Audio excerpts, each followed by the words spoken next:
Good morning. Welcome back to Digital Perspectives, everybody. I'm Brad Kimes. You can follow me on Twitter at BackupBradley. Okay, quite a day yesterday, and I don't know how you top it other than I think we should start having the conversation about what does it mean now that the OCC, Brian Brooks, has officially set forth the ability for all federally chartered banks in the United States of America to now custody digital assets or cryptocurrencies. I think there is quite an extensive conversation that needs to take place, and I want to start having that today. So I want to start here with DJ Peter Vass and this comment here that in 2018 there were 4,708 banks, FDIC insured commercial banks. 4,708, which means today, roughly, there are 4,700 plus banks that are now able to custody digital assets, which leaves the question, are they able to buy, sell, store, and hold? And we're going, obviously they can hold and store it for you, but buy and sell. And that leads to another question, and I'm so excited about getting into that question, because I think there's a lot of things that we can ascertain, and I think there's a lot of things that we can understand will be the next course of action as things unfold because of this ability to custody digital assets with banks. So let's do that. First, before we do, let's take a look. Ripple, the IPO Watch, is what I'm calling it now, the IPO Watch. Nothing on the radar yet, but we stay vigilant. And let's keep moving here. I love this comment from Savvy. The announcement from the OCC yesterday certainly won't hurt Ripple's eventual IPO. I completely agree. So let's talk about that for a second, because here you have the OCC rolling out the ability to custody digital assets for banks. And while that is taking place in parallel, we're seeing the IPO push happen in the blockchain crypto space. How do we know that? Well, Coinbase has made it very obvious that they want to IPO soon in the near future. We're keeping an eye on that. But we know that, look, let's take a look at it. They're selling stock right now on Link2. And who else is? Blockchain Coinvestors. And who else is? Uphold. And who else is? Robinhood. And who else? Ripple. Look, even though this is in the, private equity spot right now with Link2, I think it's foreboding. We know what Brad has said. We know what Coinbase's intention is. It certainly is the intention of Uphold and Robinhood. This is where they're going. This is where this space is going at the same time that the OCC has now made it possible for every bank that is federally chartered, FDIC insured, to custody digital assets. Okay. 4,000 plus banks, right? Almost 5,000. What do you think that's going to do to the market exposure? Right? It's going to be huge. But there's some other questions that I have about this. Okay, let's go back to this. First of all, there is the CFPB, right? The Consumer Financial Protection Bureau, which obviously just a couple days ago passed a rule that made it possible for the sender and receiver in sending cross-border payments be able to see the transaction and the charges and fees prior to actually sending the transaction. Two options cited as a solution in this document were Swift GPI and Ripple and XRP. XRP was cited as a virtual currency in this PDF and this rule that is now in effect. So here you have a rule where banks are now allowed to custody digital assets. The Consumer Financial Protection Bureau actually cites XRP as a currency. I think we're very close think we're very close here to seeing XRP get a currency designation, because that's exactly how the Consumer Financial Protection Bureau sees XRP. Another thing here that I think is quite interesting is that if you look at everything that has happened just in the last 24 or 48 hours here, they must have taxes worked out. You don't roll out a solution like this for the banks to start getting involved in the crypto space without understanding what the tax implications are and what the tax structure should be, which means we clearly understand from the regulatory side, the IRS side, they understand what cryptocurrency is and digital assets. They understand what they are, which means they have a classification and they have the clarity enough to have a tax structure in place. I really do believe this, and I don't think we're far from finding out.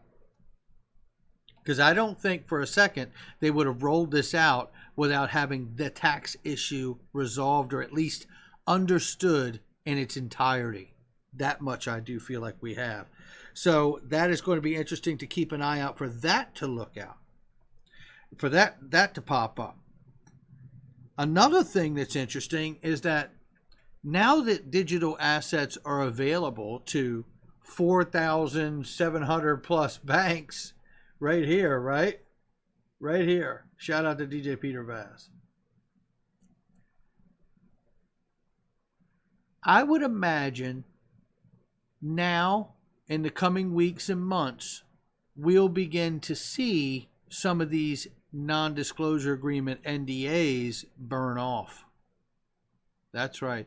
A lot of these internal documents we're seeing float around over the last year or two, and I believe now we'll start to see the NDAs probably begin to burn off as they bring their solution and addition to their services, including digital assets and digital custody, to the forefront. You'll see these NDAs burn off to a great degree, I believe.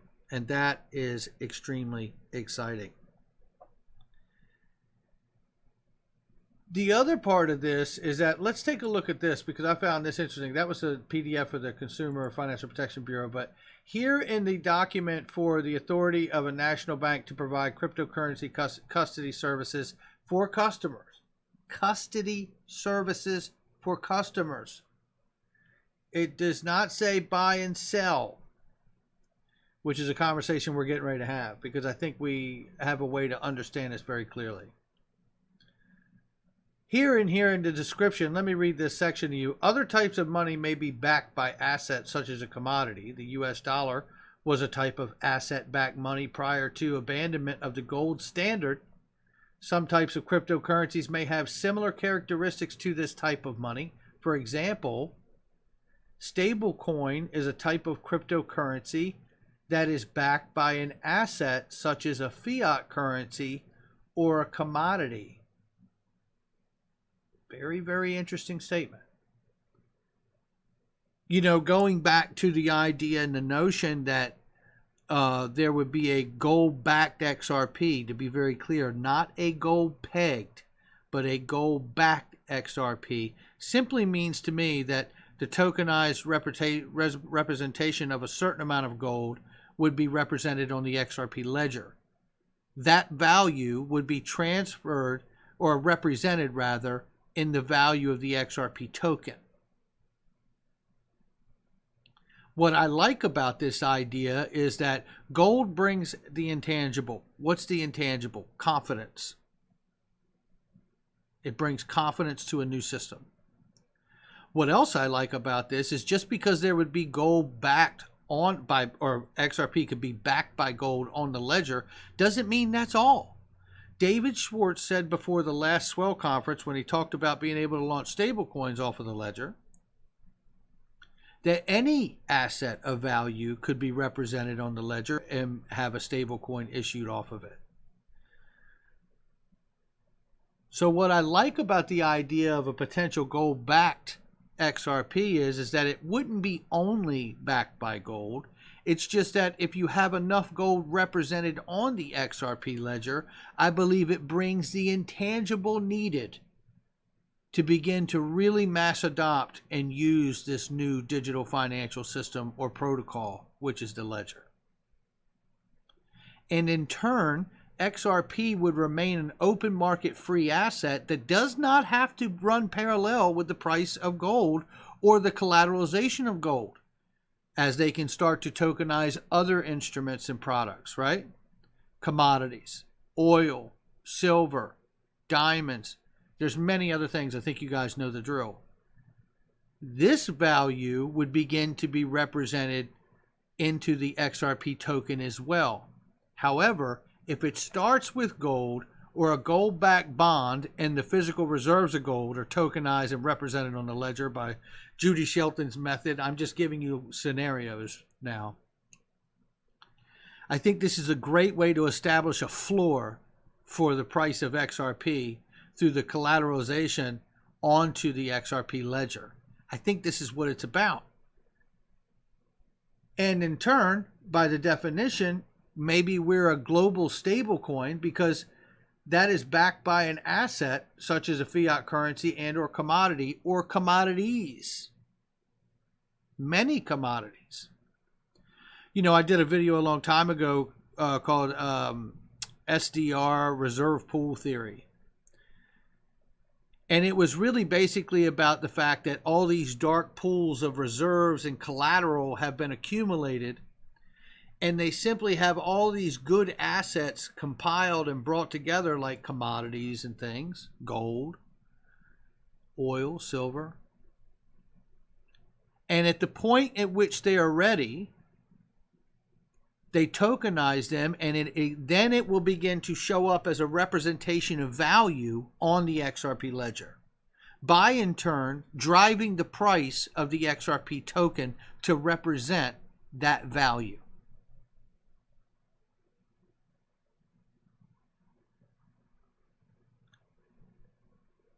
If in fact that is the case, this makes a good case for a stable coin that could have an extremely high price, not $1.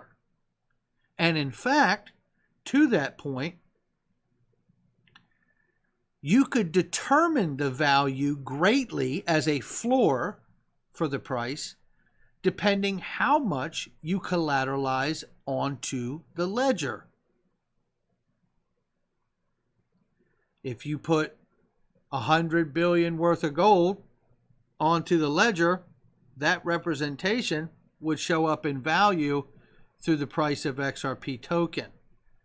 If you combined 100 billion of gold, and I'm giving just example numbers here, 100 billion of gold, another 100 billion in silver, another 100 billion in oil, right? You've got 300 billion worth of value on the XRP ledger protocol, which will be represented in the price of the token XRP, for which there are only 100 billion of, and even less in actual circulation. One of the things I will remind people of is that I do not believe and have never believed that Ripple has failed.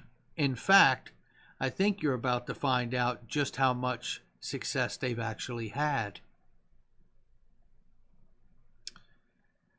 I think this is not only a remarkable moment in the history of the crypto space and for all digital assets, but I have said it before and I'm going to say it again. I believe very strongly, and always have, that XRP is not just another digital asset, but a digital asset that helps shape the framework of the entire digital asset space.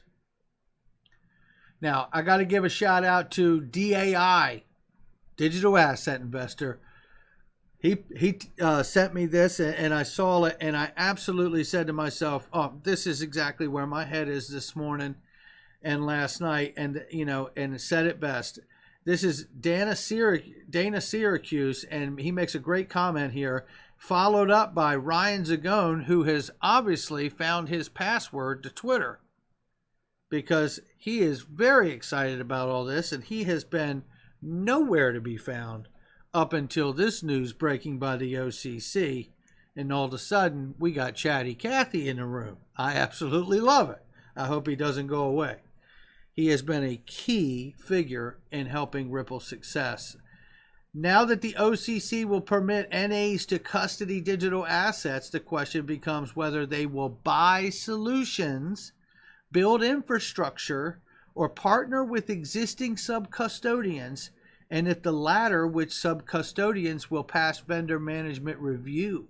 Now, this is where it comes into. Remember when I said when we started this video out, the OCC has granted the federal charter banks to custody digital assets. Ryan Zagone responds, highest likelihood, partnering. Banks have practice with vendor review via fintechs, plus trusted partners exist.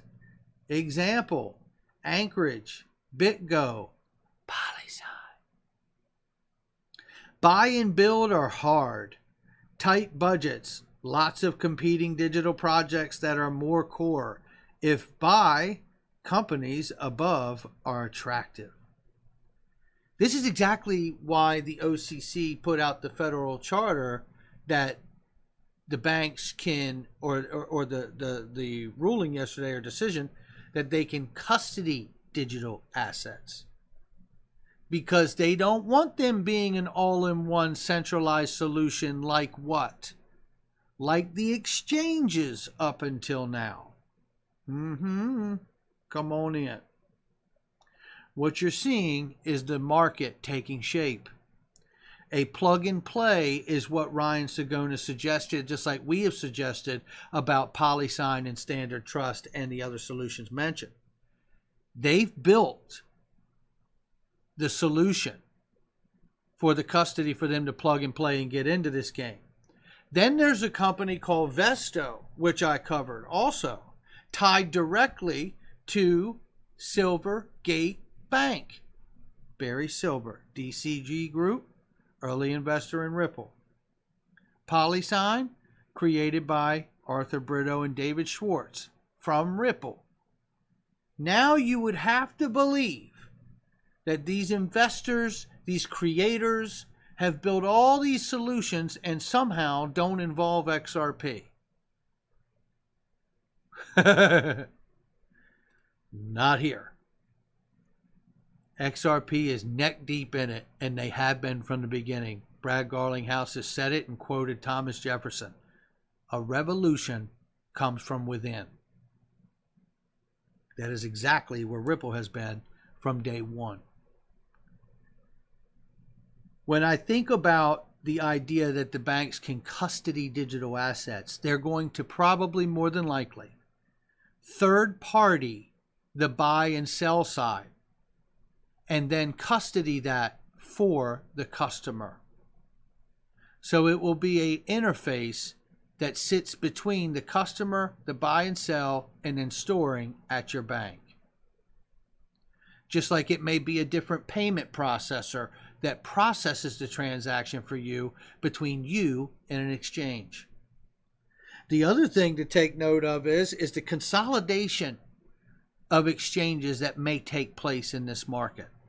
Again, 4,708 banks just got permission to custody assets, which more than likely means they're in the process of plugging and playing the solution for customers to be able to buy and sell through a, let's say, a la Vesto, or another platform that would allow them, like a, I don't know, Fidelity. Oh, that's right.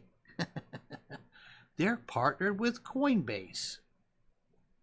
So we're not far from you being able to pick up the phone and call your Fidelity account holder, account rep, and saying, you know what? I want you to buy me 10,000 XRP. And they say, you got it. And it's bought by Coinbase and then deposited in your Fidelity account. Come on in. This is really, really, truly a remarkable, remarkable time. All right, guys. this is going to do it for me. I think this is just a beginning, but I also believe we are seeing the current market infrastructure being developed, including the banks now, the entire national banking system. I couldn't be more excited about where we're going. And this is the kind of thing that you can't take away because it's here to stay. And when it comes to the famous quotes that we've all talked about of crossing the Rubicon and crossing a threshold, a point of no return, we are not crossing anything anymore. We have crossed it. Hit the like and subscribe. Share with somebody you know. I'll catch you on the next one.